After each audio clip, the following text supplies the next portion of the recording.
அனைவருக்கும் என் இனிய வணக்கம். இந்த சிறிய பதிவில் ஒரு பிடி அரிசி. பெரும் கஞ்சனான ஒரு பணக்காரன் ஒரு துறவியிடம், சுவாமி, முக்தி அடைய வழி என்ன என்று கேட்டார். ஏழை எளியவர்களுக்கு தானம் செய் என்றார் துறவி.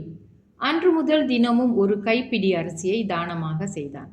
ஒரு வாரத்திற்கு பின்பு தானம் செய்ததை துறவியிடம் சொன்னான்.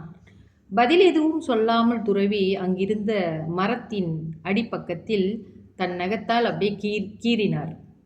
சுவாமி, நான் சொன்னதற்கு பதில் சொல்லவே இல்லையே என்றார் பணக்காரர். இரு, மரத்தை வெட்டி சாய்த்துவிட்டு வருகிறேன் என்றார் துறவி. சுவாமி, நகத்தால் கீறி மரத்தை சாய்க்க முடியுமா என்று பணக்காரர் கேட்டார். பெரும் செல்வத்தில் இருக்கும் நீ, ஒரு பெரிய செல்வந்தராக இருக்கும் நீ, ஒரு பிடி அரிசியை மட்டும் கொடுத்து சொர்க்கத்தை அடைய நினைக்கும் பொழுது நான் என் நெகத்தால் கீறி மரத்தை சாய்க்க நினைத்தது கூடாதா என்று பதிலளித்தார் துறவி.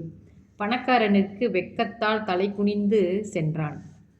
அப்போ நம்ம ஒரு தான தர்மம் செய்வது கூட நம்ம தகுதிக்கு தக்கவாறு தான் நம்ம தான தர்மம் செய்ய வேண்டும் என்பது இங்கே தெரிகிறது. நம்மளுடைய அளவு எவ்வளவு என்று நம்மளுக்கு தெரியும். அதன் அடிப்படையிலே நம் தானம் செய்வது தான் ஏற்றுக்கொள்ளக்கூடியதாக இருக்கும். சாஸ்திரத்துலேயும் அப்படி தான் சொல்லியிருக்கிறாங்க.